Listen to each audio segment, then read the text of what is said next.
Hello all, చూడండమ్మా, మనం ఈరోజు డిస్కస్ చేయబోయే టాపిక్ ఏంటి? The partial roll back of the arm forces special powers act. ఓకేనా? Special powers act, arm forces special powers act, దీన్నే మనం ఆఫ్స్పా అని అంటాము. ఓకేనా? Armed forces special powers act. ఓకేనా? ఇప్పుడు ఇది 1958 అనమాట. ఓకేనా? దీని ఎవల్యూషన్ ఏంటి, ఎందుకు వచ్చింది, అదంతా కూడా మనం నీట్గా డీటెయిల్డ్గా చూద్దాం. బట్ అంతకుముందు ఒక్కసారి చిన్న అనౌన్స్మెంట్ అమ్మా. చూడండి, మనం అల్టిమేట్ కరెంట్ అఫైర్స్ ప్రోగ్రామ్ అనేది స్టార్ట్ చేయడం జరిగింది. మీ ప్రిలిమ్స్కి సప్లిమెంట్ చేసేటట్టు అల్టిమేట్ కరెంట్ అఫైర్స్ ప్రోగ్రామ్ అనేది మనం స్టార్ట్ చేయడం జరిగింది అనమాట. దాన్ని మనం యూపీఎస్సీ కరెంట్ అఫైర్స్ అని పెట్టడం కోర్స్ ప్యాకేజ్ అనేది పెట్టడం జరిగింది. దీంట్లో మనం డైలీ బేసిస్ మీద ఎంసీక్యూస్ అనేవి డిస్కషన్ చేయడం జరుగుతుంది. ఓకేనా? డైలీ బేసిస్ మీద ఎంసీక్యూస్ డిస్కషన్ చేయడం జరుగుతుంది. ఎంసీక్యూస్ ఎవరు చెప్తారమ్మా? చూడండి, డైరెక్ట్గా సురేష్ సార్ తీసుకుంటారు క్లాసెస్, సాయిరామ్ సార్ మనందరికీ తెలుసు, సాయిరామ్ సార్ తీసుకుంటారు, అండ్ నేను శ్రీనివాస్. ఓకేనా? మేము ముగ్గురం క్లాసెస్ అనేవి తీసుకోవడం చేయడం జరుగుతుంది. యూపీఎస్సీ ప్యాటర్న్లోనే క్వశ్చన్స్ మోడల్స్ తయారు చేసి దాన్ని ఎక్స్ప్లెయిన్ చేసి చెప్పడం అనేది జరుగుతుంది. ఏ విధంగా లాజికల్ కన్క్లూషన్కి రావాలో కూడా చెప్పడం అనేది జరుగుతుందన్నమాట. సార్, అయితే ఫీజు వచ్చేసంత, ఫీజు కేవలం 6,000 రూపీస్ అనమాట. కేవలం 6,000 రూపీస్కే మీకు లైఫ్ టైం వ్యాలిడిటీ వస్తుంది. ఓకేనా? లైఫ్ టైం వ్యాలిడిటీ వస్తుంది అనమాట. అంటే మీరు ఎన్ని ఇయర్స్ అయినా కూడా ఈ కోర్స్ ప్యాకేజ్ని అలాగా యూజ్ చేయొచ్చు. సరే, ఈ 6,000 కూడా ఒకేసారి కట్ అవసరం లేదా? ఈ 6,000 మంత్లీ 2,000 చొప్పున 3 మంత్స్లో మీరు హ్యాపీగా క్లియర్ చేయొచ్చమ్మా. సార్, ఇది అంత యూజ్ అవుతుందా అంటే ఖచ్చితంగా యూజ్ అవుతుంది. ఎందుకంటే మీరు కేవలం ద హిందూ మాత్రమే చూస్తారు. మనము లైవ్ మింట్ చూస్తాము, ఇండియన్ ఎక్స్ప్రెస్ చూస్తాము, తర్వాత డౌన్ టు ఎర్త్ చూస్తాము, ఆ తర్వాత వేరియస్ గవర్నమెంట్ వెబ్సైట్స్ చూస్తాము, ఇంకా యోజన కురుక్షేత్రలో వచ్చిన డేటాను కూడా మొత్తం మనం కవర్ చేసి క్వశ్చన్స్ లాగా ఇస్తాము. అంటే కరెంట్ అఫైర్స్ నుంచి మన ప్రోగ్రామ్ని మీరు డైలీ కంటిన్యూస్గా ఫాలో అయితే మనము క్వశ్చన్ అసలు లీవ్ చేసే ప్రసక్తి అనేది ఉండదు. ఆ విధంగా మీకు స్కిల్స్ అనేవి పెరగడం అనేది జరుగుతుందన్నమాట. సో ఇంత బ్యూటిఫుల్ ఆపర్చునిటీ కేవలం ఇనాగరల్ ఆఫర్ కింద 6,000 మాత్రమే ఇవ్వబడడం జరుగుతుందన్నమాట. 7th ఏప్రిల్ చూడమ్మా, 7th ఏప్రిల్ ఒకవేళ దాటింది అంటే ఫీజు అనేది 6,000 నుంచి 8,000కి వెళ్ళబోతుంది. సో ఈ 6,000 నుంచి 8,000కి వెళ్ళబోతుంది. ఇనాగరల్ ఆఫర్ కాబట్టి ఖచ్చితంగా అందరూ కూడా వినియోగించగలరు అనమాట. ఓకేనా? కేవలం 2,000 పర్ మంత్ కడితే సరిపోతుంది అనమాట. The ultimate current affairs programme అనేది మీకు ఖచ్చితంగా మీ ఎగ్జామినేషన్లో మీకు సప్లిమెంట్ అవుతుంది. మీ స్కిల్స్ అనేవి ఎన్హాన్స్ చేస్తుంది. మీరు ఎప్పుడైతే టెస్ట్ రాస్తారో మనం చెప్పి క్లాస్లో డిస్కస్ చేసే నాలెడ్జ్ అనేది కూడా మీరు ఉపయోగించుకోగలరు. ఓకేనా? సో అందుకని లేట్ చేయకండి అమ్మా, ఖచ్చితంగా కోర్స్ ప్యాకేజ్లో అనేది జాయిన్ అవ్వడం చేయండి అమ్మా. Yes, welcome to LTX classes. ఈరోజు మనం టెక్స్ట్ అండ్ కాంటెక్స్ట్లో టాపిక్ ఏంటో చూడండి. మనం ఇక్కడ ఈరోజు ఏం తీసుకోవడం జరిగింది? The partial roll back of the arm forces special powers act. ఓకేనా? స్పెషల్ పవర్స్ యాక్ట్ అనేవి ఇప్పుడు ఉన్న స్టేట్స్ నుంచి కొంతవరకు తీసేయడం అనేది జరుగుతుంది అనమాట. రోల్ బ్యాక్ అంటే ఎక్కడైతే పెట్టారో వాటి నుంచి కొన్ని ఏరియాస్ నుంచి బ్యాక్ అవ్వడం అనేది జరుగుతుందన్నమాట. ఓకేనా? ఎస్, ఇదంతా కూడా మనం నీట్గా గ్రౌండ్ లెవెల్ నుంచి బ్యాక్గ్రౌండ్ చెక్ చేసుకుంటూ ప్రజెంట్ కాంటెక్స్ట్ని డిస్కస్ చేస్తూ దాన్ని మెయిన్స్ ఓరియంటెడ్లో కూడా పెట్టడం అనేది జరుగుతుంది. ప్రిలిమ్స్లో పాసిబుల్ అయ్యే బిట్స్ కూడా మనం పెడతాము. ఓకేనా? సో ఇక్కడ క్వశ్చన్ చూడమ్మా, మనం ఆర్టికల్ డీల్ చేసింది దిస్ ఈజ్ శ్రీనివాస్. ఓకేనా? యథావిధిగా మనం ఫస్ట్ క్వశ్చన్ అనేది ఇక్కడ చదువుతాం, అప్రోచ్ అనేది లాస్ట్లో ఇవ్వడం జరుగుతుంది అనమాట. ఓకే, క్వశ్చన్ ఏంటి చూడండి. Arm forces special powers act AFSPA అని ఇచ్చేస్తారమ్మా. AFSPA maintained peace in the disturbed areas. ఓకేనా? డిస్టర్బ్డ్ ఏరియాస్లో ఆఫ్స్పా అనేది పెట్టడం అనేది పీస్ అనేది మెయింటైన్ చేయడం జరిగింది. But at the same time caused damage to, ఏ విధంగా అయితే పీస్ తెచ్చిందో అదేవిధంగా డ్యామేజ్ కూడా చేసింది. ఏ damage? Social damage. Okay, social damage అనేది క్రియేట్ చేయడం అనేది జరిగిందనమాట. దాన్ని మీరు స్ట్రెస్ చేస్తే మీకు క్వశ్చన్ మీద ఎంత డెప్త్లో నాలెడ్జ్ ఉందనేది అర్థమవుతుందన్నమాట. ఓకేనా? సో దాన్ని మనం క్రిటికల్లీ ఎగ్జామైన్ అని చెప్పేసి చెప్పడం జరిగింది. క్రిటికల్లీ ఎగ్జామైన్. సో ఈ మెయిన్స్ ఓరియంటేషన్లో మనం ఆన్సర్ అనేది లాస్ట్లో చూడడం అనేది చేద్దాం. ఒకసారి చూడండమ్మా, మనం ఎల్టీఎక్స్ క్లాసెస్ నుంచి యూపీఎస్సీ ఇన్ఫినిటీ ఆఫ్లైన్ గురించి నేను ఇక్కడ చెప్తున్నాను. యూపీఎస్సీ ఇన్ఫినిటీ మనం ఆల్రెడీ అశోక్ నగర్ హైదరాబాద్లో ఉండడం అనేది జరిగింది. అశోక్ నగర్ హైదరాబాద్లో మనం ఆల్రెడీ ఆఫ్లైన్ క్లాసెస్ అనేది సక్సెస్ఫుల్గా రన్ అవుతుంది అనమాట. ఓకేనా, ఎవరికి ఏ డౌట్ ఉన్నా కూడా మన క్లాసెస్ని వచ్చి ఒక్కసారి ఎక్స్పీరియన్స్ చేయండి అమ్మా. యూట్యూబ్లో ఎవరెవరైతే హైదరాబాద్లో ఉన్నారో వాళ్ళందరికీ ఫ్రీ డెమో ఫర్ 3 days అనేది ఇవ్వడం జరుగుతుంది. Free demo for 3 days free demo తీసుకొని మన క్లాసెస్ని మీరు ఒకసారి ఎక్స్పీరియన్స్ చేశారు అంటే అప్పుడు మీరు ఒక సరైన నిర్ణయం అనేది తీసుకోగలరు అనమాట. ఓకేనా, సో ఒక సరైన నిర్ణయం అనేది తీసుకోగలరు. సో ఫీజు కూడా మీరు ఈఎంఐ ఆప్షన్స్లో కట్టచ్చమ్మా. ఒకేసారి కట్టాల్సిన అవసరం లేదు. కరోనా టైమ్స్ కాబట్టి డైరెక్టర్ సార్ అర్థం చేసుకొని ఫీజెస్ అనేవి కూడా ఈఎంఐ ఆప్షన్స్లో ఈజీగా యాక్సెసిబుల్గా ఉండేటట్టు డిజైన్ చేయడం అనేది జరిగింది అనమాట. ఓకేనా, సరే ఆఫ్లైన్ ఓన్లీ కేవలం హైదరాబాద్లోనే ఉన్నామా? నో అమ్మా, మనం ఆఫ్లైన్ హైదరాబాద్, ఇంకా శ్రీకాకుళం, ఇంకా విశాఖపట్నంలో ఉండడం జరిగింది. ఓకేనా, 3 districtsలో మనకి ఆఫ్లైన్ బ్రాంచెస్ అనేవి ఉండడం జరిగింది. సో మన ఎవరెవరైతే యూట్యూబ్లో ఫాలో అవుతున్నారో మనల్ని, ఈ ప్లేసెస్ దగ్గరలో ఉంటే ఖచ్చితంగా క్లాసెస్ని విజిట్ చేయండి. మన క్లాసెస్ని ఎక్స్పీరియన్స్ చేయండి అమ్మ. క్లాసెస్ని అయితే మాత్రం ఎక్స్పీరియన్స్ చేయండి. అప్పుడు మీకు మన ప్రిపరేషన్ స్టైల్ ఎలా ఉంటుందో మీకు అర్థమవుతుంది అనమాట. ఓకేనా, ఈ కోర్స్ ప్యాకేజెస్ అన్నీ కూడా లైఫ్ టైం వ్యాలిడిటీ వస్తుంది. మనకి లైఫ్ టైం వ్యాలిడిటీ వస్తుంది, అన్లిమిటెడ్ యాక్సెసిబిలిటీతో వస్తుంది అనమాట. అంటే ఎన్నిసార్లు అయినా మీరు క్లాసెస్ని చూడడం అనేది చెయ్యొచ్చు అనమాట. ఓకేనా, ఎస్ చూడండి, ఈ నెంబర్ చూడండి ఇక్కడ, ఈ నెంబర్ ప్రత్యూష మేడంది. మీకు ఏ డౌట్స్ ఉన్నా కూడా మేడంకి కాల్ చేసి సాల్వ్ చేయొచ్చు. ప్లస్ సబ్స్క్రిప్షన్ తీసుకోవాలన్నా కూడా సబ్స్క్రిప్షన్ కూడా మేడంకి కాల్ చేయండి అమ్మ. మన క్లాసెస్ ఎలా ఉంటాయో తెలుసు కదా, మనం డైలీ బేసిస్ మీద రెగ్యులర్గా యూట్యూబ్లో క్లాసెస్ అనేవి పెడుతూనే ఉంటాము. చాలామందికి డౌట్ రావచ్చు, బయట ఎలా చేస్తున్నారు, క్లాసెస్ లోపల కూడా అలానే ఉంటుందా, ఇంత నీట్గా క్వాలిటేటివ్గా ఉంటుందంటే. సో అందుకని ఖచ్చితంగా మీకు ఇష్టం వచ్చిన 3 days అనేది ఖచ్చితంగా వరుసగా రండి అమ్మ. అప్పుడు మీకే అర్థమవుతుంది కదా ఎవరు చెప్తున్నారు, ఎలా చెప్తున్నారు, ఏంటి అనేది. సో ఆ తర్వాత మీరు లాజికల్గా వైజ్ డెసిషన్ అనేది తీసుకోవచ్చు అనమాట. ఓకేనా, వైజ్ డెసిషన్ అనేది తీసుకోవచ్చు. సో డెమోస్కి అయితే మాత్రం ఖచ్చితంగా అటెండ్ అనేది అవ్వండి అమ్మ. ఇక్కడ చూడండి, మనం న్యూ బ్యాచెస్ ఆన్లైన్లో స్టార్ట్ చేయడం జరిగింది. మనకి ఇది లైవ్ ప్లస్ రికార్డెడ్ అనేది వస్తుందమ్మా. లైవ్ ప్లస్ రికార్డెడ్ క్లాసెస్ అనేవి మనకు వస్తాయి. ఇక్కడ మనకి UPSC infinity, APSC group 1, TSPSC group 1 ఈ 3 కూడా మనము లైవ్ ప్లస్ రికార్డెడ్ క్లాసెస్ అనేది కొత్త బ్యాచ్ స్టార్ట్ చేయడం జరిగింది. సో వెంటనే మీరు డెసిషన్ అనేది తీసుకోండి అమ్మా. వెంటనే డెసిషన్ అనేది తీసుకోండి. యూపీఎస్సీ ఇన్ఫినిటీలో మనం total GS plus SA part అనేది కవర్ చేయడం జరుగుతుందమ్మా. జిఎస్ ఇంకా ఎస్ఏ పార్ట్ అనేది కవర్ చేయడం జరుగుతుంది. యూపీఎస్సీ ఇన్ఫినిటీలో మనకి 60,000 రూపీస్కి మొత్తం కోర్స్ ప్యాకేజ్ అనేది ఇవ్వడం జరిగిందనమాట. కేవలం 60,000 రూపీస్కి. అది కూడా మీరు హ్యాపీగా మంత్లీ 5,000 ఈఎంఐతో కట్టుకోవచ్చు. ఓకేనా, ఇక్కడ చూడండి మనం మెన్షన్ చేయడం జరిగింది, 5,000 ఈఎంఐతో మీరు కట్టుకోవచ్చు. 5,000 ఈఎంఐతో మీరు క్లియర్ చేయొచ్చు ఆ 60,000 అమౌంట్ కూడా. మనకి ఏపీఎస్సీ, టీఎస్పీఎస్సీ కూడా గవర్నమెంట్ నుంచి నోటిఫికేషన్ వస్తుంది అని గ్యారంటీ ఉంది. సో అందుకనేసి మీరు ఎర్లీగా ప్రిపరేషన్ అనేది స్టార్ట్ చేయండి అమ్మా. ఎర్లీగా ప్రిపరేషన్ స్టార్ట్ చేస్తే మీకు టైం అనేది ఎక్కువ దొరుకుతుంది. ప్రిపరేషన్ అనేది ఇప్పుడు చేసిన తర్వాత నోటిఫికేషన్ తర్వాత 3 to 4 months మాత్రమే టైం ఉంటుంది. అప్పుడు మీరు హ్యాపీగా రివైజ్ అనేది చేసుకోవచ్చు. అది మనకి లైవ్ ప్లస్ రికార్డెడ్ క్లాసెస్ అనేది ఉండడం జరుగుతుంది అనమాట. ఓకేనా, ఏపీఎస్సీ గ్రూప్ 1 కానీ టీఎస్పీఎస్సీ గ్రూప్ 1 కానీ ఫీజెస్ కేవలం మనం 45,000 రూపీస్ మాత్రమే ఉండడం జరిగింది. 45,000 రూపీస్ మాత్రమేనమ్మా. ఓకేనా, ఈ ఫీజెస్ కూడా 5,000 per month కడుతూ క్లియర్ చేయొచ్చు. 5,000 per month కడుతూ క్లియర్ చేయొచ్చు. మరొక డబల్ ధమాకా ఆఫర్ ఏంటంటే, ఎవరైతే యూపీఎస్సీ ఇన్ఫినిటీ తీసుకున్నారో వాళ్ళకి ఏపీఎస్సీ గ్రూప్ 1 కంప్లీట్లీ కాంప్లిమెంట్ అమ్మా, free. And next TSPSC group 1 కావాలన్నా వాళ్ళకి ఖచ్చితంగా complement. Sir E complement fees ఇవన్నీ కూడా కేవలం ఏప్రిల్ 15th వరకు.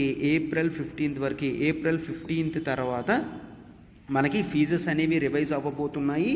ఆ తర్వాత చూడండి మనకి కాంప్లిమెంట్స్ కూడా తగ్గిపోతాయి. ఈ ఆఫర్ వ్యాలిడ్ అయినంత వరకే మనకి కాంప్లిమెంట్స్ అమ్మ. సో డెసిషన్ అనేది ఎర్లీగా తీసుకోండి, ఓకేనా. ప్రతిదీ కూడా మనకి లైఫ్ టైం వ్యాలిడిటీ వస్తుంది కాబట్టి మీరు అస్సలు దాని గురించి కంగారు పడాల్సిన అవసరం ఏమి ఉండదు. మనకి ఎన్నిసార్లు కావాలంటే అన్నిసార్లు unlimited accessibility and life time validity అనేది మనకు వస్తుంది అనమాట, ఓకేనా. సో ఇక్కడ చూడండి, ఈ నెంబర్ ప్రత్యూష మేడంది అనమాట. మీరు మేడంకి కాల్ చేస్తే మేడం మీకు ఏ డౌట్స్ ఉన్నా కూడా సాల్వ్ చేస్తారు, ఓకేనా. సో ఇక్కడ చూసారు కదా నెంబర్ అనేది, ఈ మేడం కాల్ చేస్తే మీకు ఏ డౌట్స్ ఉన్నా సాల్వ్ చేస్తారు. సబ్స్క్రిప్షన్ కూడా మీరు మేడంకి కాల్ చేయొచ్చు అనమాట, ఓకేనా. ఎస్, ఇప్పుడు చూడండి మనం టాపిక్లోకి వెళ్దాం. ఈరోజు ఎక్స్ప్లెయినర్ వీడియో టాపిక్ ఏంటమ్మా, the partial roll back of the arm forces special powers act, ఓకేనా. Arm forces special powers act. మనం ఫస్ట్ ఇప్పుడు దీన్ని హిస్టారికల్ బ్యాక్గ్రౌండ్తో సహా టోటల్ అన్నీ కూడా క్లియర్గా నేర్చుకోవడానికి ట్రై చేద్దాం. ఒక్కసారి చూడండి అమ్మ. ఇక్కడ మనకి జనరల్గా లా అండ్ ఆర్డర్ అనే కాన్సెప్ట్ ఉంటుంది అనమాట, ఓకేనా. లా అండ్ ఆర్డర్ కాన్సెప్ట్ ఉంటుంది. దీన్ని బట్టి స్టేట్లో పీస్ని ఎస్టాబ్లిష్ చేయడం ఆ బాధ్యత స్టేట్ గవర్నమెంట్ది, ఓకేనా. లా అండ్ ఆర్డర్ అనేది మనకి స్టేట్ లిస్ట్లో వస్తుంది. స్టేట్ లిస్ట్లో వస్తుంది కాబట్టి state law and order control చేయాలి. సార్ లా అండ్ ఆర్డర్ ఎందుకు డిస్టర్బెన్స్ అవుతుంది? లా అండ్ ఆర్డర్ దేనివల్ల అయినా డిస్టర్బెన్స్ కానివ్వండి, ఓకేనా. కొంతమంది రాడికల్ ఎలిమెంట్స్ ఉంటారు, వాళ్ళ వల్ల కానివ్వండి, ఇంకే దాని వల్ల అయినా లా అండ్ ఆర్డర్ డిస్టర్బెన్స్ వస్తే దాన్ని సాల్వ్ చేయడం అనేది స్టేట్ బాధ్యత. ఒకవేళ స్టేట్ ఎప్పుడైనా స్టేట్లో ఉన్న పోలీస్ ఫోర్స్ సరిపోకపోతే అప్పుడు సెంట్రల్ ఫోర్స్ అనేది ఖచ్చితంగా స్టేట్ రిక్వెస్ట్ చేయొచ్చు, ఓకేనా. సెంట్రల్ ఫోర్స్ అనేది రిక్వెస్ట్ చేయొచ్చు అనమాట. ఈ ఇష్యూస్ అనేవి ఫస్ట్ టైం అట్లాగా రావడం జనరల్గా మనము ఆఫ్స్పా అనేది పెట్టడం జరిగింది. Arm forces special powers act అనేది పెట్టడం జరిగింది. అయితే దీని ఆరిజిన్ మాత్రం బ్రిటిష్ టైంలో 1942. ఎప్పుడు 1942 అంటే మనకి హిస్టరీలో చాలా ఫేమస్ మూమెంట్ అమ్మ. ఏంటది? Quit India moment, okay. Quit India moment. Quit India moment అన్నప్పుడు చాలామంది ప్రజలు పాల్గొనడం జరిగింది, ఓకేనా. క్విట్ ఇండియా మూమెంట్లో చాలామంది ప్రజలు పాల్గొనడం జరిగింది. వాళ్ళని కంట్రోల్ చేయడానికి బ్రిటిష్ వాళ్ళు arm forces special powers act అనేది తీసుకొని రావడం జరిగింది అనమాట. Arm forces special power ordinances కింద తీసుకొని రావడం జరిగింది అనమాట. ఆ యాక్ట్ తర్వాత ఇదైంది, దాన్ని వాళ్ళు ఆర్డినెన్స్ కింద తీసుకొని రావడం జరిగింది బ్రిటిష్ టైంలో. ఎస్, ఆ తర్వాత ఇండిపెండెన్స్ వచ్చింది. మనకి ఇండిపెండెన్స్ వచ్చిన తర్వాత అస్సాంలో చాలా డిస్టర్బెన్సెస్ అనేవి ఉంటున్నాయన్నమాట. అస్సాంలో కొంతమంది రైట్ వింగ్ ఐడియాలజీస్ వాళ్ళు, నక్సలైట్స్ వాళ్ళు డిస్టర్బెన్స్ చేయడం స్టార్ట్ చేస్తే ఫస్ట్ దీన్ని మనం 1947లోనే యూజ్ చేయడం అనేది చేసాం. 1947లోనే యూజ్ చేయడం అనేది చేసాం. ఆ తర్వాత క్లియర్ కట్గా దీన్ని మనం అప్పుడు అస్సాం డిస్టర్బ్డ్ ఏరియా అని పెట్టడం జరిగింది అనమాట. అస్సాం డిస్టర్బ్డ్ ఏరియా, ఓకేనా. గుర్తుంచుకోండి అమ్మా, ఈ వర్డ్ డిస్టర్బ్డ్ ఏరియా అనేది చాలా ఇంపార్టెంట్ అనమాట. ఎందుకు ఒక ఏరియాని డిస్టర్బ్డ్ అనేది కూడా మనం డిస్కస్ చేయడం అనేది జరుగుతుంది, ఓకేనా. సో అస్సాం డిస్టర్బ్డ్ ఏరియా కింద పెట్టడం జరిగింది. ఆ తర్వాత arm forces Assam, Manipur and Manipur special powers act, special powers act 1958. ఇప్పుడు మనం యూజ్ చేసే ఈ ఆఫ్స్పా యాక్ట్ ప్రతిదీ కూడా ఈ 1958 యాక్ట్ మాత్రమే ఉన్నాం. ఇప్పుడు సింపుల్గా మనం arm forces special powers act అని అంటున్నాము. ఎందుకంటే అప్పుడు కేవలం అస్సాం, మణిపూర్లో పెట్టింది, ఇప్పుడు కొన్ని మిగిలిన స్టేట్స్లో కూడా పెట్టడం జరిగింది కాబట్టి. ఆ తర్వాత నాగాల్యాండ్ తీసుకున్నాం, ఆ తర్వాత అరుణాచల్ ప్రదేశ్ తీసుకున్నాం, ఆ తర్వాత జనరల్గా ఇప్పుడు చూడండి, నేను మరొక ఇంపార్టెంట్ బిట్ అనేది జనరల్గా ఇక్కడ మీకు డిస్కస్ చేస్తాను, ఓకేనా. మనం ఇన్ జనరల్గా ముందు వరకు మనకు జమ్మూ అండ్ కాశ్మీర్ స్పెషల్ స్టేటస్లో ఉండేది, ఓకేనా. ఇప్పుడు ఎప్పుడైతే యూనియన్ టెరిటరీ మారిపోయింది లేదు ఇప్పుడు, బట్ జమ్మూ కాశ్మీర్ స్పెషల్ స్టేటస్లో ఉన్నప్పుడు జమ్మూ కాశ్మీర్ గురించి special act J&K special powers act 1990 అనేది పెట్టుకోవడం జరిగింది, ఓకేనా. ఒకప్పుడు డిఫరెంట్గా ఉండేది. Jammu and Kashmir special powers act కింద 1990లో పెట్టుకోవడం జరిగింది. బట్ ఇప్పుడు ఓవరాల్గా అంతా కూడా ఆఫ్స్పా ఉంది. ఎందుకు అంటే జమ్మూ కాశ్మీర్ని మనం స్పెషల్ స్టేటస్ నుంచి తీసేసి యూనియన్ టెరిటరీ కింద మార్చడం జరిగింది కాబట్టి, స్పెషల్ యూనియన్ టెరిటరీస్ కింద మార్చడం జరిగింది కాబట్టి. సరే, ఓకే. ఇందాక మీరు డిస్టర్బ్డ్ ఏరియా అంటే ఏంటో చెప్తా అన్నారు. ఎస్, డిస్టర్బ్డ్ ఏరియా అనేది మనము ఎట్లా విధిస్తాము? మనకి సెక్షన్ 3 ఆఫ్ ఆఫ్స్పా మీరు చూసినట్లయితే అక్కడ క్లియర్గా రాసి ఉంటుందన్నమాట. డిస్టర్బ్డ్ ఏరియా అనేది స్టేట్ గవర్నమెంట్ చెప్తుంది. అంటే నథింగ్ బట్ గవర్నర్ అనేవాడు ఒక ఏరియాని ఇది ఒక డిస్టర్బ్డ్ ఏరియా అని చెప్తారు. ఎప్పుడు డిస్టర్బ్డ్ ఏరియా అని చెప్తారంటే అక్కడ ఏదైనా నార్మల్గా జరిగే ప్రాసెస్ అనేది జరగడం లేదు అనుకోండి. డిస్ప్యూట్స్ ఏ విధంగా రావచ్చు, ఐదర్ రిలీజియన్ మీద రావచ్చు, ఆర్ రేస్ మీద రావచ్చు, ఆర్ లాంగ్వేజ్ మీద రావచ్చు, or regional groups.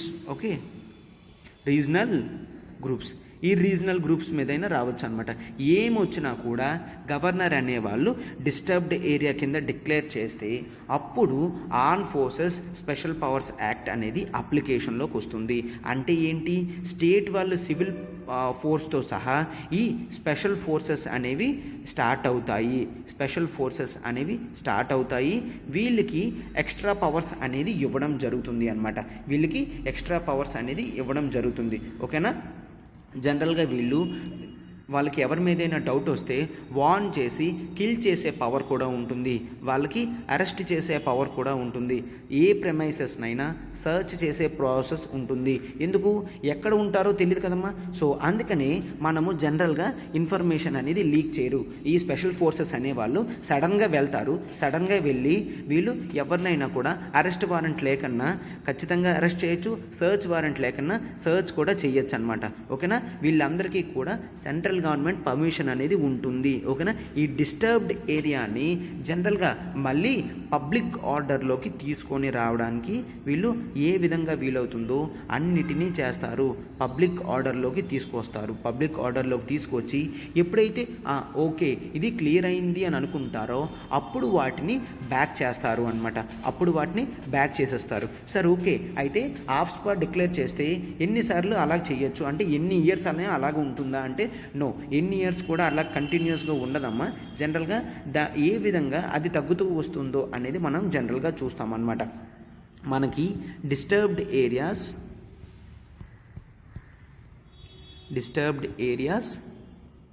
Special courts act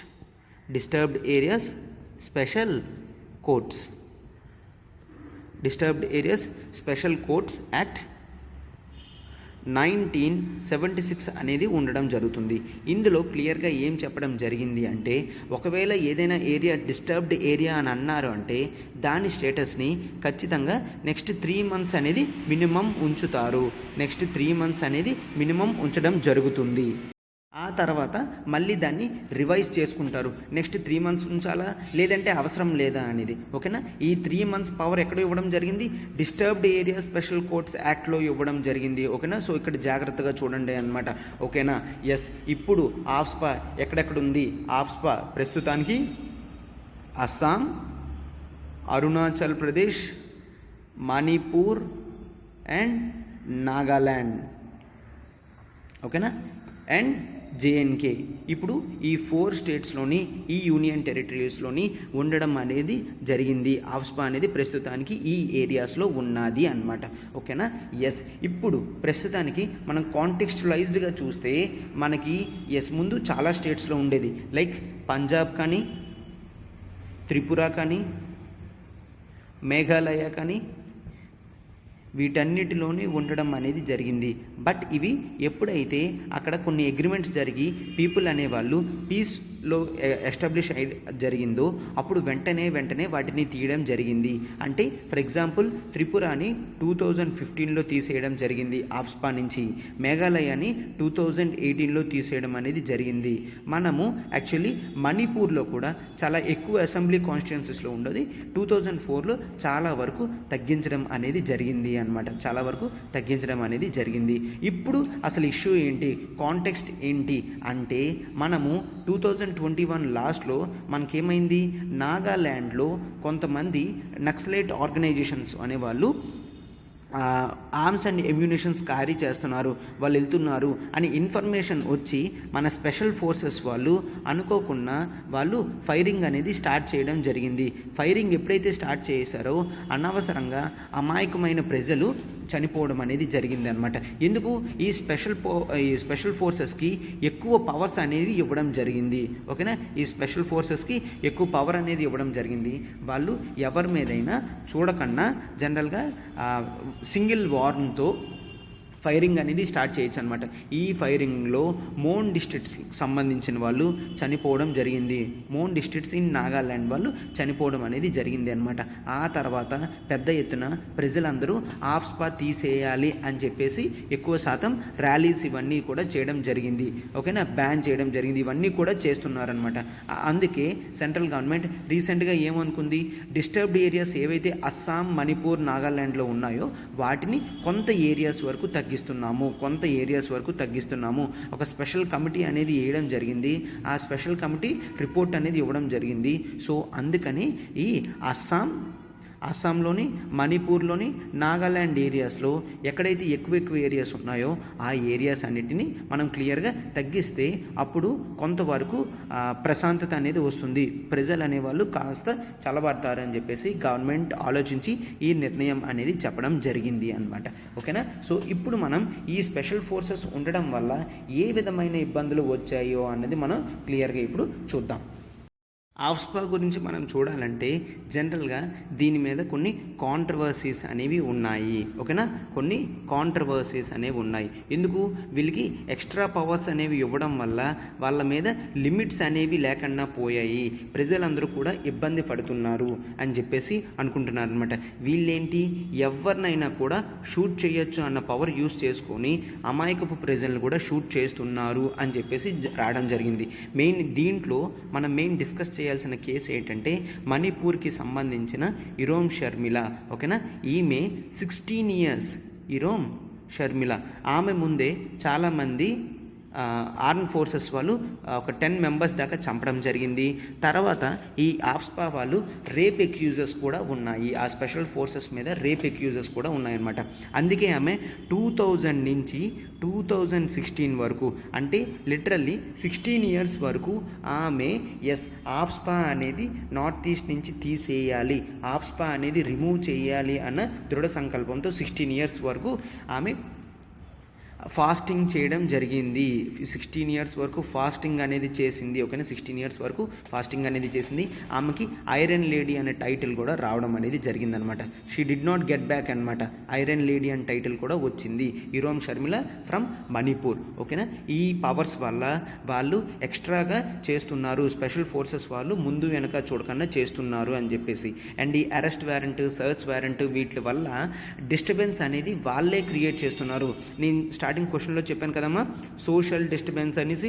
social disturbance అంటే ఏంటి, ఒకవేళ నిజంగా నక్సలైట్లు ఉన్నారేమో అనుకొని ఎవరైతే కామ్గా నిజంగా ఉన్న ప్రజల్ని వాళ్ళ హౌసెస్ని సర్చ్ చేసేసి ఇబ్బంది పెట్టేసి వాళ్ళకి డిస్టర్బెన్స్ లా క్రియేట్ చేస్తున్నారు. అండ్ ఎక్కువ వాళ్ళు హ్యూమన్ రైట్స్ వైలేషన్స్ అనేవి గురి అవుతున్నారు. ఇక ప్రజల్ని ఎక్కువ హ్యూమన్ రైట్స్ని రిమూవ్ చేస్తున్నారు. అంటే వాటినే మనం హ్యూమన్ రైట్స్ వైలేషన్స్ అని అంటాము. ఓకేనా, హ్యూమన్ రైట్స్ వైలేషన్కి వాళ్ళు ఎక్కువ చేస్తున్నారు అని చెప్పేసి కూడా మనం చూస్తున్నాం అనమాట. ఓకేనా, తర్వాత సెంట్రల్ గవర్నమెంట్ 5 మెంబర్ కమిటీ అనేది ఎస్టాబ్లిష్ చేయడం జరిగింది. దాన్నే మనం justice BP Jeevan Reddy committee. ఓకేనా, justice BP Jeevan Reddy committee అనేది మనకి రికమెండేషన్స్ అనేవి ఇవ్వడం జరిగింది. BP Jeevan Reddy committee recommendations అనేవి కూడా ఇచ్చింది అనమాట. ఇది ఏం చెప్పింది, ఆఫ్స్పా అనేది రిమూవ్ చేసేయాలి అని క్లియర్గా చెప్పడం అనేది జరిగిందనమాట. ఈ కమిటీ ఏం చెప్పింది, ఆఫ్స్పా అనేది క్లియర్గా రిమూవ్ చేసేయాలి. సో ఆఫ్స్పాని రిపీల్ చేసేసి కావాల్సిన ప్రొవిజన్స్ని UAPA unlawful activities prevention act 1967లో పెట్టచ్చు అని చెప్పేసి బీపీ జీవన్ రెడ్డి కమిటీ వాళ్ళు రికమెండేషన్ అనేది ఇవ్వడం జరిగింది. ఆ తర్వాత మనకి ఏవైతే స్పెషల్ ఫోర్సెస్ ఉన్నాయో వాళ్ళ పవర్స్ని కంట్రోల్డ్లో ఉండాలి, వాళ్ళ పవర్స్ అనేవి కంట్రోల్గా ఉండాలి.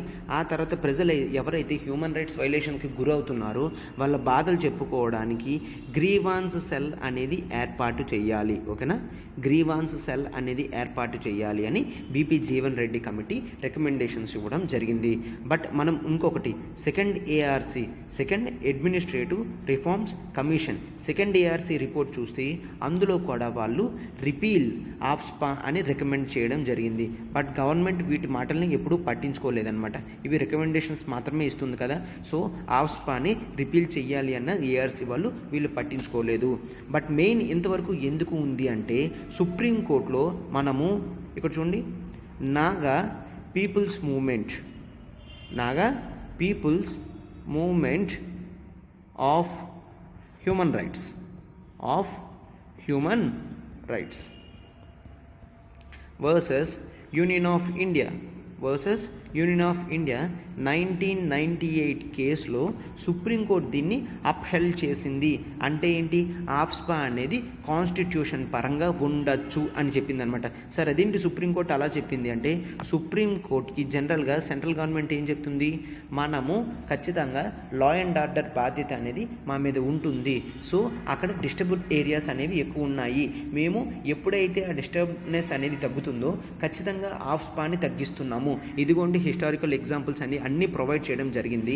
అందుకే సుప్రీంకోర్టు కాన్స్టిట్యూషనాలిటీ ఆఫ్ ఆఫ్స్పాని ఒప్పుకోవడం జరిగింది 1998లో. ఏటమ్మా కేసు పేరేంటి, Naga people's movement of human rights versus union of India అనమాట. ఓకే, అండ్ సుప్రీంకోర్టు చిన్న అడ్వైస్ అనేది ఏమిచ్చింది అంటే మినిమల్ ఫోర్స్ అనేది ఉపయోగించండి. ఓకేనా, ఎవరైతే స్పెషల్ ఫోర్సెస్ ఉన్నారో వాళ్ళు మినిమల్ ఫోర్స్ అనేది ఉపయోగించండి, అన్నెసరిగా సోషల్ ఫ్యాబ్రిక్ అనేది డిస్టర్బెన్స్ చేయకండి అని చెప్పడం కూడా జరిగిందనమాట. సోషల్ ఫ్యాబ్రిక్ కూడా డిస్టర్బెన్స్ చేయొద్దు అని చెప్పడం జరిగిందనమాట. సో అందుకనేసి దీన్ని మనం మెయిన్స్ పర్స్పెక్టివ్స్లో చూడాలి అంటే క్వశ్చన్ అనేది డిస్కస్ చేస్తే సరిపోతుందన్నమాట. ఇది ఆర్టికల్ టోటల్ ఇన్ లెంత్. మనకు ప్రాబ్లమ్స్ ఏంటి, రికమెండేషన్స్ ఏమేమి ఉన్నాయి అన్నీ కూడా సాల్వ్ చేయడం అనేది జరిగింది అనమాట. ఓకేనా, ఇప్పుడు మనం మన క్వశ్చన్లోకి వెళ్దాం. చూడండి అమ్మా, చూసారు కదమ్మా మనం వచ్చిన పాలిటీ టాపిక్ని ఎంత నీట్గా డీటెయిల్డ్గా డిస్కషన్ చేయడం జరిగిందో. సో అందుకనే మీకు ఒకవేళ ఏదైనా సింగిల్ సబ్జెక్ట్ అనేది కావాలి అంటే మనకి 5,000 రూపీస్కి రికార్డెడ్ క్లాసెస్ అనేవి ప్రొవైడ్ చేయడం జరుగుతుంది విత్ లైఫ్ టైం వ్యాలిడిటీ. అంటే మీకు ఏ టాపిక్స్ డౌట్ అయితే ఆ టాపిక్స్లోకి మీరు డైరెక్ట్గా స్కిప్ అయిపోయి ఆ టాపిక్ని మాత్రమే చూసుకోవచ్చు. మీకు ప్రిపరేషన్ స్టేజ్లో హయ్యెస్ట్ ఫార్మ్ ఆఫ్ ఇంప్లిమెంటేషన్ అనేది దీని నుంచి వస్తుందన్నమాట. చూడండి, పాలిటీ అనేది నేను డీల్ చేస్తున్నాను. This is Srinivas. చూసారు కదా మనం మెయిన్స్ పర్స్పెక్టివ్లో ఏ విధంగా చూసామో ఇవన్నీ కూడా మన క్లాసెస్లో డిస్కషన్ అనేది జరుగుతుంది అనమాట. సో రికార్డెడ్ సెషన్స్కి మీరు 5,000 పే చేస్తే చాలు మీకు పాలిటీ వస్తుంది. సార్ ఓన్లీ పాలిటీ అంటే లేదమ్మా, మనకి ఎకానమీ డైరెక్టర్ సార్ తీసుకుంటున్నారు సురేష్ సార్, హిస్టరీ ఏమోంచి సాయిరామ్ సార్ తీసుకుంటున్నారు, జోగ్రఫీ ఏమోంచి ప్రసాద్ సార్ తీసుకుంటున్నారు. మీకు ఒక కోర్స్ కావాలంటే 5,000, 4 కోర్సెస్ కూడా కావాలంటే 20,000 రూపీస్కి మీరు ఫస్ట్ యూపీఎస్సీ ప్రిపరేషన్ అనేది స్టార్ట్ చేయొచ్చు. ఆ తర్వాత కావాలంటే ఇన్ఫినిటీలోకి అప్గ్రేడ్ అవ్వచ్చు. ఈ అమౌంట్ అనేది మీకు అప్పుడు అందులో డిడక్షన్స్ అనేవి వస్తాయి. ఓకేనా, సో అదేంటి సార్ ఇప్పుడు ఒక అమౌంట్ కట్టేశాను మళ్ళీ అప్పుడు వేరేగా కట్టాలంటే అవసరం లేదమ్మా. ఈ అమౌంట్ అనేది మీరు చూపిస్తే ఖచ్చితంగా మీకు నెక్స్ట్ కోర్స్ ప్యాకేజ్లో ఆ అమౌంట్ అనేది డిడక్ట్ అవుతుంది. సో అందుకే లేట్ చేయకండి, రికార్డెడ్ క్లాసెస్కి వెంటనే తీసుకోండమ్మా. ఓకేనా, అండ్ ఆప్షనల్స్ మీద కూడా మనం బ్యూటిఫుల్గా ఆఫర్ అనేది తీసుకొని రావడం జరిగిందమ్మా. ఆప్షనల్స్ మనం ఏమేమి ప్రొడ్యూస్ చేస్తామో public administration, anthropology, sociology, PSIR political science, international relations, Telugu literature. ఇప్పుడు ఇవి టాప్లో ఉన్న ఆప్షనల్స్ కాబట్టి మనం ఇవి అన్నీ కూడా హెల్ప్ చేయడం అనేది జరుగుతుందన్నమాట. ఈ ఆప్షనల్స్ అన్నీ కూడా మన ఇన్స్టిట్యూట్లో టీచ్ చేయడం జరుగుతుంది. ఎప్పుడు నేను ఎందుకు తీసుకొచ్చానంటే ఫీజు 25,000 ఉండేది కాస్త మనము 10% డిస్కౌంట్ ఇచ్చి 22,500కి ఇవ్వడం జరుగుతుంది. 22,500కి మీరు సింగిల్ షాట్లో 22,500 కట్టేసి మీకు లైవ్ ప్లస్ రికార్డెడ్ క్లాసెస్ని కంప్లీట్గా లైఫ్ టైం వ్యాలిడిటీతో మీరు యాక్సెస్ చేసుకోవచ్చమ్మా, లైఫ్ టైం వ్యాలిడిటీతో. అందుకే నేను ఈ కోర్స్ పెట్టడం జరిగింది. ఆంథ్రపాలజీ స్వయంగా నేను డీల్ చేస్తున్నాను. దిస్ ఈజ్ శ్రీనివాస్, ఆంథ్రపాలజీ నేను డీల్ చేస్తున్నాను. మన క్లాసెస్కి మీరు అటెండ్ అయితే ఖచ్చితంగా ఆంథ్రపాలజీ తప్ప ఇంకేమీ కూడా తీసుకోను అని అంటారు. కోర్స్ కూడా మనకి ఆంథ్రపాలజీ 4 మంత్స్లో కంప్లీట్ అవుతుంది. 4 మంత్స్లో నోట్స్తో సహా కంప్లీట్ అవుతుంది అనమాట. సో అందుకే ఒకసారి మీకు ఏ డౌట్ ఉన్నా కూడా ఇక్కడ నెంబర్ చూడండి, ప్రత్యూష మేడంది. ప్రత్యూష మేడంకి కాల్ చేసి ఎంక్వైరీ అనేది మీరు చేయగలరు, ఆప్షన్స్ అనేవి. బట్ ఈ ఆఫర్ అనేది 22,500 కూడా కేవలం 15th ఏప్రిల్ వరకే. ఫస్ట్ అయితే మేడంకి కాల్ చేయండి అమ్మా. మేడంకి కాల్ చేసి మీ డౌట్స్ అనేవి క్వెరీ చేసుకోవచ్చు. లాస్ట్ క్వశ్చన్ చూడండి, మనం ఇక్కడ ఆఫ్స్పా అనేది పీస్ని ఎస్టాబ్లిష్ చేయడానికి పెట్టడం జరిగింది డిస్టర్బ్డ్ ఏరియాస్లో. తర్వాత మనకి అది సేమ్ డ్యామేజ్ కూడా చేసింది, క్రిటికల్లీ ఎగ్జామైన్ అన్నారు. ఓకేనా. సో ఇప్పుడు మనం క్వశ్చన్ ప్రతిదానికి కూడా ఇంట్రడక్షన్ అనేది రాస్తాము. ఇంట్రడక్షన్లో మీరు ఏం చేస్తారంటే డిస్టర్బ్డ్ ఏరియా అంటే ఏంటి, జనరల్గా ఫస్ట్ మీరు ఇంట్రడక్షన్లో ఆఫ్స్పా 1958 యాక్ట్ ప్రకారం ఎస్టాబ్లిష్ చేయడం జరిగింది. Under section 3 of AFSPA act ప్రకారం ఏదైనా area law and order disturbance అయితే దాన్ని స్టేట్ గవర్నమెంట్ అంటే గవర్నర్ కానీ యూనియన్ టెరిటరీ అయితే అడ్మినిస్ట్రేటర్ కానీ డిస్టర్బ్డ్ ఏరియా అంటారు అనేది ఇంట్రడక్షన్లో రాయొచ్చు అనమాట. సార్ పెద్ద ఇంట్రడక్షన్ అవుతుంది కదా, పెద్ద ఇంట్రడక్షన్ ఏమి అవ్వదమ్మా, మీరు హార్డ్లీ 2-3 లైన్స్లో దీన్ని రాయొచ్చు. దట్ ఈజ్ యాక్సెప్టబుల్ అనమాట. ఓకేనా. Arm forces special powers act 1958 ఇది మనము పీస్ని ఎస్టాబ్లిష్ చేయడం జరిగింది. Under section 3 of AFSPA act ఏమోంచి డిస్టర్బ్డ్ ఏరియా, ఏదైనా ఒక ఏరియాని డిస్టర్బ్డ్ ఏరియాగా పరిగణించాలి అంటే దాన్ని మనం పెట్టవచ్చు అని చెప్పేసి ఉంటుందన్నమాట. బట్ ఎస్, ఇప్పుడు మనం ఇంట్రడక్షన్లో అది ఇచ్చాము, బాడీలో నీట్గా ఇస్తామన్నమాట. బాడీలో మనం both sides of the arguments అనేవి చేస్తాము. సో ఫస్ట్ ప్రోస్ అనేవి పెడతామన్నమాట.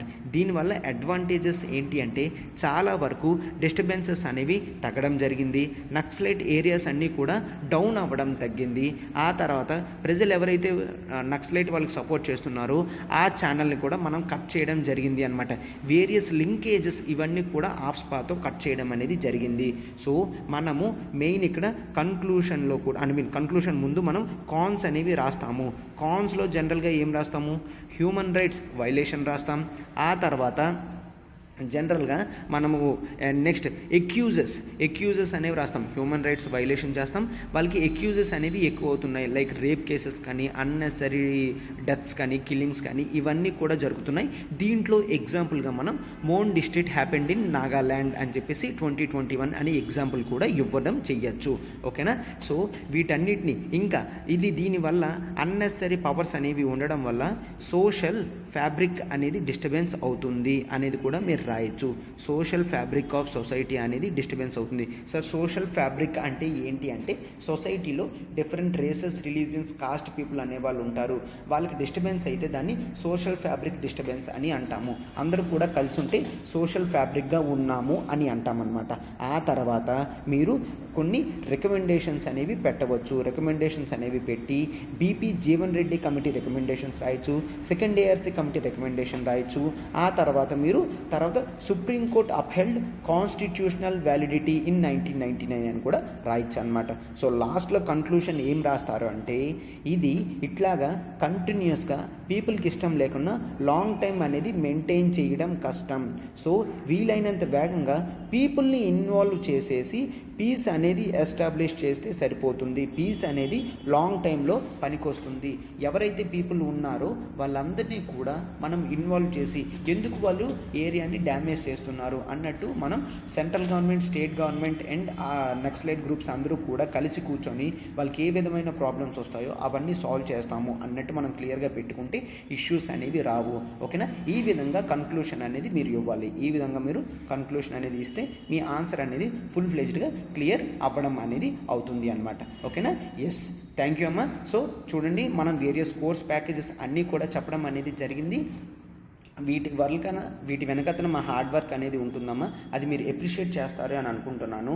సో అందుకనేసి మీరు లైక్ బటన్ హిట్ చేయండి, మీ ఫెలో ఆస్పిరెంట్స్కి షేర్ చేయండి అమ్మా, and do comment also. Yes, thank you.